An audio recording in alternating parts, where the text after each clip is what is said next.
साक्षी जी हरिद्वार से। राधे राधे जी महाराज जी, आपके चरणों में कोटि कोटि प्रणाम।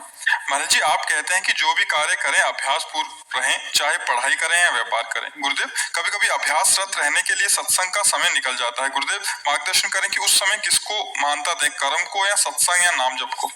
नहीं, जैसे आप पढ़ाई पढ़ रहे हो तो उस समय आपको पूरी एकाग्रता पढ़ाई पे देनी है, क्योंकि वो भी भगवान की एक पूजा है। जैसे हम भगवान की पूजा करते हैं ना, अलग अलग भगवान को भोग लगाते हैं, भगवान की आरती करते हैं, तो ये पूजा है ना अलग अलग। ऐसे विद्या अध्ययन अपना कर्तव्य है। तो उस समय हम जब विद्या अध्ययन करने जा रहे हैं तो भगवान को नमस्कार करके पूरी एकाग्रता, अगर हम पूरी एकाग्रता नहीं देंगे तो उसमें हम असफल हो जाएंगे, हमारी पूजा असफल मानी जाएगी। हम जिस डिपार्टमेंट में जो कार्य कर रहे हो पूरी एकाग्रता से, ईमानदारी से करें, बीच बीच में भगवान का स्मरण करते हैं।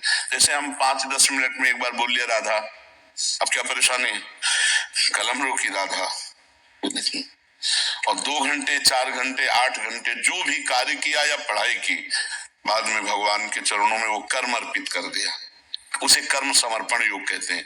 हे प्रभु, 6 घंटे से ये जो हम पढ़ाई कर्म कर रहे थे, इसमें जो भी त्रुटि हुई हो और आपका जो भी विस्मरण हुआ हो, वो सब समय आपके चरणों में समर्पित। आपकी आध्यात्मिक उन्नति पक्का, आप आध्यात्मिक यात्रा कर रहे हैं। जब युद्ध अध्यात्म हो सकता है तो और क्या बकाया रहेगा। युद्ध में तो गला काटना है ना। भगवान करे मां मनुष्वर युद्ध च, मेरा स्मरण करते हुए युद्ध कर। तो अपने लोग बिल्कुल मतलब 2 डिपार्टमेंट कर लिए, एक भगवान का डिपार्टमेंट और एक संसार का डिपार्टमेंट, इसलिए हम परेशान हो जाते हैं। अगर हम भगवान और संसार को एक कर लें तो समस्या न रह जाए, और एक ही है, दूसरा कोई है नहीं, उसी का खेल है, और सबकी जिम्मेवारी है अपने अपने कर्तव्य का पालन।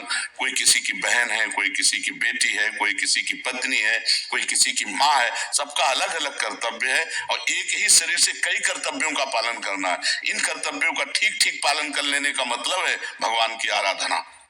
दूसरे से सुख ना चाहते हुए हम अपने कर्तव्य का दूसरे के प्रतिपालन करें, ये भगवान की आराधना हो जाएगी। आप हर समय प्रसन्न रहेंगे यदि भगवत आराधना में रहेंगे।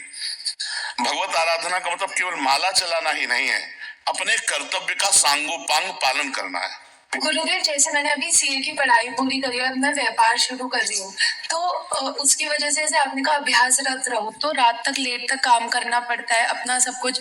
और ऐसा लगता है आपसे हम तब मिलते हैं जब हम सत्संग सुनते हैं, मतलब ऐसा लगता है हम आपसे उस दिन निकटता लगती है जब हमने सत्संग सुना। तो हमने भागवत सुनने का नियम शुरू करा, पर तब काम लगता है और अभी नहीं, हमें बताइए 24 घंटे में आप कितने घंटे काम कर सकते हैं जो बिल्कुल तन्मयता पूर्वक कर सकते हैं?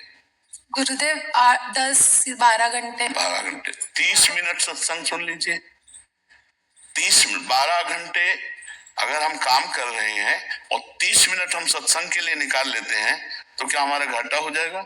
6 घंटे 8 घंटे शयन के लिए होते हैं, 12 घंटे काम के लिए होते हैं, तो आपके पास कितने समय बचा? मान लो 6-8 घंटे आप सो लें गृहस्थी में, संसार में। वैसे तो 3-4 घंटे का आदेश करते हैं साधक के लिए, लेकिन गृहस्थी में मान लो हम 7 घंटे 8 घंटे मान लो, और आप 12 घंटे काम करते हैं, तो 12 + 8 कितने हुए? 20। अभी तो 4 घंटे बचे ना। तो जो समय आप मनोरंजन में और व्यर्थ में देते हैं वो समय हमें दे दीजिए, आप महात्मा बन जाएंगे।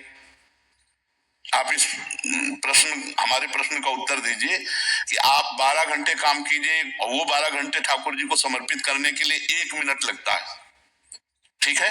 इसके बाद आप 8 घंटे सोइए और 8 घंटे सोने को भगवान को समर्पित कर दीजिए। 20 घंटे आपके इसमें गए, अब 4 घंटे बचे हैं। 4 घंटे में आप क्या करेंगे? जो आप कहेंगे। 4 घंटे भजन कर ले तो महात्मा हो जाए। हम ये कहते हैं जो आप व्यर्थ समय देते हैं उस समय को भगवान में लगा दीजिए। आप जैसे ये पेश कर सकते हैं कि हमारे पास समय नहीं सत्संग सुनने का या नाम जप करने का, तो हम उसका विभाजन करके बताते हैं। आप बचे 4 घंटे, तो 4 घंटे में 2-3 बार भोजन के, 2-3 बार भोजन के 1.5 घंटे हम छोड़ते हैं। आराम से भोजन पा लीजिए, और बीच बीच में राधा राधा भोजन में तो कह ही सकते हैं, भगवान को अर्पित करके भोजन पा लीजिए। अब आपके पास कितना समय बचा? 2.5 घंटे। 2.5 घंटे आप उसमें 1 घंटा सत्संग सुन लीजिए और 1.5 घंटा नाम जप कर लीजिए।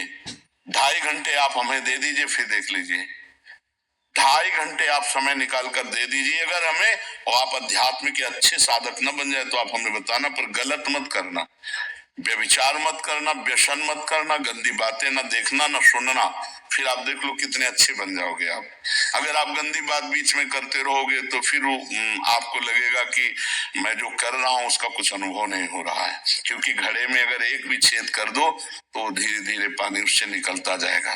तो ऐसे ही अगर हमारे दोष हैं, गलत धर्माचरण विरुद्ध अधर्म आचरण, तो फिर आपको आनंद नहीं मिलेगा। हम पहले कह रहे हैं, अधर्माचरण का जब तक नाश नहीं होगा तब तक भगवदानंद का स्फुरण नहीं होता।